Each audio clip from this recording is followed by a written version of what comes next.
Qulfii bilbila keessanidha akkaataa daqiiqaan jijjiiramutti qolfachuu dandeessan isin barsiisa. Haala namni gonkumaayyuu qulfii bilbila keessanidha beekuudhaafis banuudhaafis shakkuufillee hin dandeenyetti jechuudha isin galee.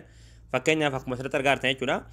Akkuma daqiiqaan sa'aatii bilbila keessaniitii fi sa'aatiin bilbila keessanidha jijjiiramuun qulfiin bilbila keessanidha jijjiirama jechuudha. Amma fakkeenyaaf akkuma asirratti argaatan jechuudha. Sa'aatiin sa'a 4 fi daqiiqaa 32 jechuudha. Yeroo hunda isin yeroo qulfii bilbila keessanii banachuu barbaadan jechuudha. Sa'aatiin bilbila keessaniitii fi daqiiqaa sa'aatii bilbila keessanii barreessanii banatan jechuudha isin galee. Akkuma asirratti argaatan amma sa'aatii sa'a 4 fi daqiiqaa 33 jechuudha. Duwwaa 4 barreessanii achi booda kun haala asirratti argaatan kanaan isiniif banama jechuudha. Egaa daawwattoon kiyyuwwan kan akka namni baay'een argeetti faatu viidiyoo kan laayik sheer gochuun jalqabaan afaan tura hordofa.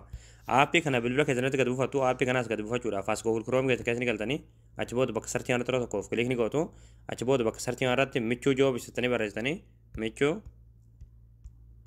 joobis achi booda michuu joobis kajoo jalaa rasni baasirratti tokkoof kilikni gootu ammallee asirratti michuu joobis.com hojii irratti tokkoof kilikni gootu ammallee haala kanaan sitti fidaa asirratti ta'e kooni sarchii irratti tokkoof kilikni gootu bakka sarchii irratti qubee saa ka laa barreessanii achi booda sarchii fuulduraan kilikni gootu sarchii gootu achi booda ammallee haala kanaan suuraa kan deebisaa suuraa kan irratti tokkoof kilikni gootu achi booda aappichi gad buufachuudha suuraa ulfaa gad deemtu manumaati achi booda dhumarratti qalama diimaadhaan kan barraa yaappii as tuqaa buufadhaa akka jalatti daawulood kan turte daawulood kan tuttanii yaappii kana bilbila keessatti kan buufattanii hayya daawwatan kan yaappii kan buufattanii yeroo galtan aappiin kan haala kanaan banamaa asirratti enable lock kan haala kanaan ooni gootanii ammallee asirratti tokkoof kilikni gootanii achi booda kan haala kanaan filannoo isiniif gahaa jechuudha kan awwalaa kan inni filattanii achi booda amma aappiin hojii isaa jalqabee jira jechuudha.